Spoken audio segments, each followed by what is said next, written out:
jam Anda mati atau rusak seperti ini. Nah, itu ada beberapa faktor penyebab.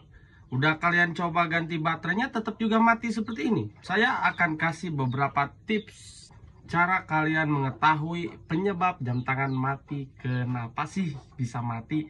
Simak videonya, jangan di-skip-skip biar kalian gak gagal paham. Saya akan menjelaskan satu persatu dengan sedetail-detailnya.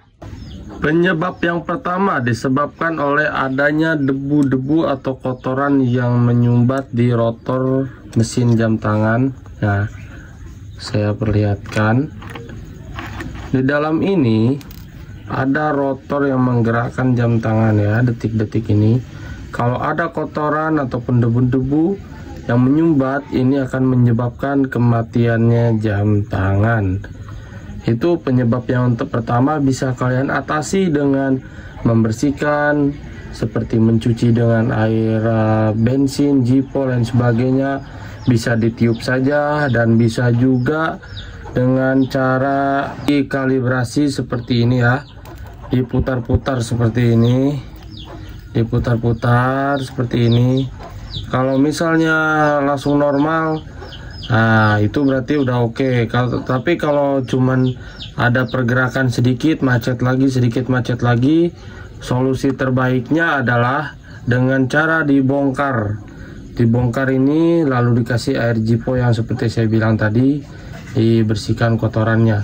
Dan solusi yang ketiga bisa juga menggunakan alat kalibrasi khusus untuk jam ya. Seperti ini contohnya. Bisa kita jauh dulu seperti ini, kita tempel aja nanti mesinnya. Saya berikan contoh, terus kita hidupkan dulu ininya, mekanik getarnya. Di sini ada magnet yang memutarkan ini untuk mengkalibrasi barangkali ada kotoran atau yang macet-macet. Lalu kita dekatkan supaya dia berputar terus hingga kotoran dan macet-macet dan sebagainya itu hilang ya, jadi nggak macet lagi. Itu solusi yang pertama. Solusi kedua ya, ingat ya, solusi kedua ini ada pada komponen ataupun IC ya. Karena IC inilah otak dari segala rotor jam tangan ini. Dengan adanya IC ini, inilah yang mengontrol arus dari baterai menuju ke menuju ke spool ini yang memutarkan. Di sini dia sumbernya. Terkadang IC ini seringkali ini terjadinya kotoran ataupun kerak-kerak karena ini terbuat dari tembaga dan juga semprotan krom. Tembaga ini mengandung, kalau lama-kelamaan itu ada keluar kayak tai besi gitu, dia warna hijau. Ini yang akan mengganggu sumber dari baterai ini mencapai ke rotor ini, spool ini, jadinya tidak sampai karena ini sudah kerak. Bisa kalian bersihkan, kalian kerok-kerok hingga bersih lagi, bisa ditimpa timah atau lain lah. Misalnya itu yang nggak berhasil juga, setelah kotoran itu dibersihkan dan juga tadi debu-debu juga, solusi yang terakhir adalah masalahnya pada IC ini juga. IC ini ada yang mati dan juga ada yang lemah. Yang lemah juga kalau bisa diganti aja karena menjaga kualitas ya, kita pakai jangka panjang.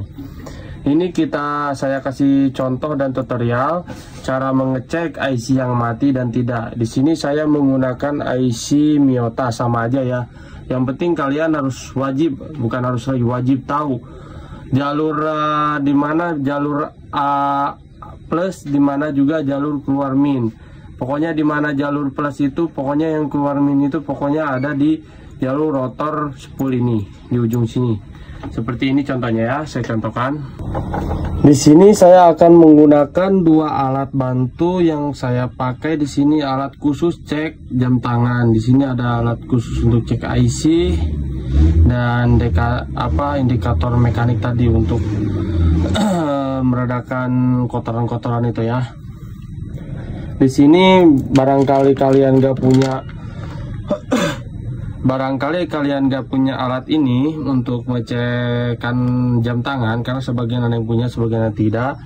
Kalau untuk alat ini udah umum ya, kemungkinan besar kalian punya.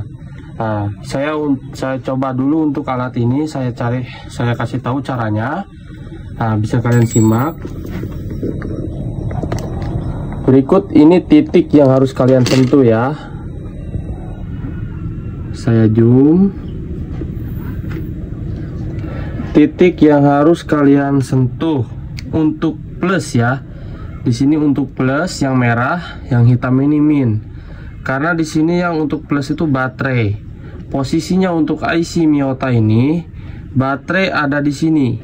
Ini titik ini adalah plus untuk mesin Miyota ya, khususnya untuk mesin Miyota. Dan untuk mesin yang lain sama aja.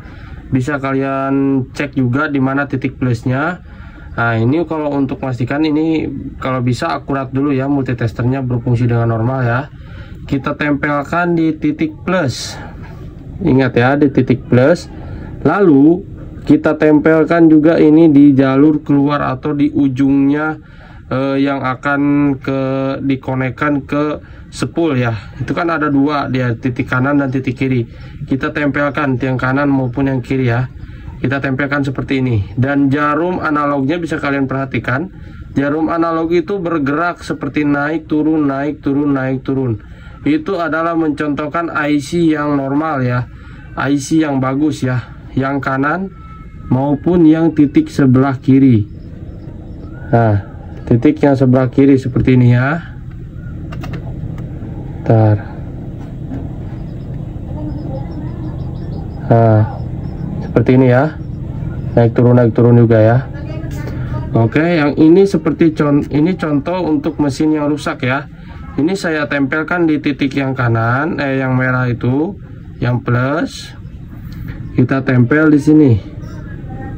Itu nggak ada pergerakan sama sekali. Ini untuk ini menandakan bahwasanya IC sudah rusak maupun sudah lemah, sama aja ya. Kalau yang lemah itu kadang hidup sejam 2 jam mati lagi. Nah, ini mati total ya, nggak ada pergerakan sama sekali. Nah, yang bagi mau tahu caranya pakai alat jam, kita coba pakai alat jam ya. Ini saya pakai alat testing jam untuk pengecekan IC ya. Posisikan di on semua ya, sensor jangan mekanik ya, sensor, dan ini posisikan di on. Tempel seperti ini bunyi dia. Nah, oke. Seperti tadi juga, seperti awal. Pokoknya ini di titik plus yang merah. Ini yang min di ujung sini ya. Di ujung. Untuk keluar outnya spool. Di sini nggak ada pergerakan sama sekali ya. Yang harusnya bunyi. Yang harusnya gerak naik turun seperti di multitester tadi ya. Itu sama aja nanti naik turun seperti itu. Di sini nggak ada pergerakan sama sekali ya. Ini untuk IC yang rusak seperti ini contohnya. Dan saya contohkan juga di IC yang normal ya. Di IC yang normal saya contohkan. Tempelkan di plus. Selanjutnya kita tempelkan di out. Untuk out ini ya, untuk ke spool ya. Nah, naik turun dia. Naik turun. Oke, mantap. Naik turun ke puncak gunung sebelahnya ya. Sama, naik turun ke puncak gunung juga. Oke. Ntar ini agak susah, dia sempit. Nah, seperti itulah contohnya ya. Terima kasih yang udah nyimak video saya sampai selesai. Semoga ilmu yang saya berikan bermanfaat bagi kalian para teknisi. Tetap semangat, jangan pernah mengeluh. Jika ada yang mau ditanyakan, komen di komentar. Jika ada unek-unek yang kalian nggak tahu, bisa kalian scroll juga di menu di halaman YouTube saya. Banyak video-video yang sudah saya upload. Barangkali ada video yang kalian butuhkan, bisa kalian tonton. Semoga berjumpa kembali di video selanjutnya. Assalamualaikum warahmatullahi wabarakatuh.